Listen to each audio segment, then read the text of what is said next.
우리 환경 파괴의 주범인 페트병. 이 페트병을 먹는 무시무시한 도깨비가 있다고 해서 현장으로 찾아가 봤습니다.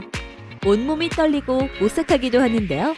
그럼 저와 함께 그 도깨비를 만나러 가시죠. 고고! 어머님, 페트병을 먹는 무서운 도깨비가 있다는 소문을 듣고 찾아왔는데요. 아무리 찾아도 찾을 수가 없네요. 혹시 어디 있는지 아세요? 아, 그 착한 도깨비요? 바로 여기 있잖아요. 이게 착한 도깨비예요. 네?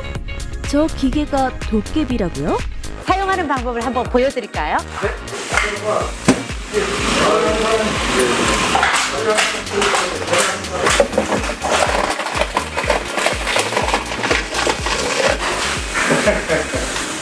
이 무인 수거기가 설치된 제주도만 해도 한 달에 8,900톤 정도 발생한다고 합니다.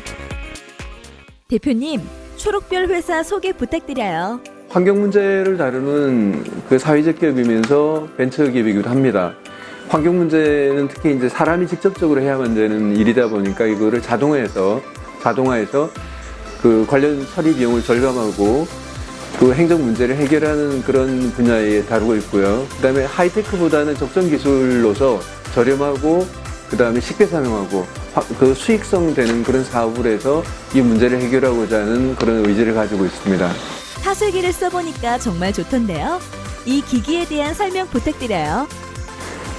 저 제품의 가장 큰 장점은 가격이 저렴한 겁니다. 타 유사 제품 대비 한 3분의 1에서 2분의 1 정도 가격이고 크기가 일단 소형 그리고 소음을 작게 해서 일반 생활 주변에 쓸 수 있다는 게 가장 큰 장점이고 차별점이라고 한다면은 플레이크 되는 것을 재사용해서 재생 원자재 원가를 한 50% 이상 낮출 수 있는 게 가장 큰 차별점입니다. 데이터 바우처 지원 사업에 지원하게 된 계기가 어떻게 되시나요?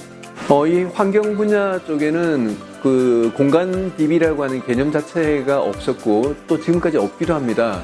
그래서 마침 데이터 바우처 지원을 받아서 이런 개념을 정립하고 만들어갈 수 있게 되었습니다. 데이터 바우처 지원 사업에 바라는 점은 무엇인가요?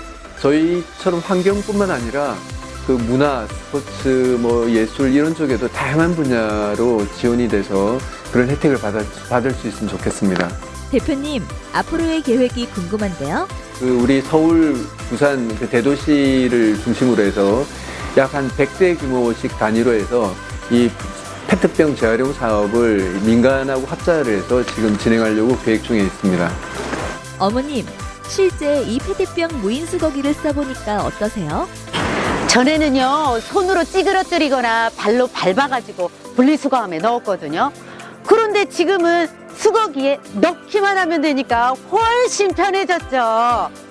우리가 후세에 물려줘야 하는 소중한 자연. 일회용 플라스틱 제품 사용을 줄이고 깨끗이 수거해야 하는 것에서부터 시작할 수 있는데요. 오늘 만나본 초록별 회사는 데이터를 활용해 매출도 올리고 환경도 보호하는 착한 기업임을 확인할 수 있었습니다. 앞으로 전국 각 곳에서 이 착한 도깨비를 만나볼 수 있기를 바라겠습니다.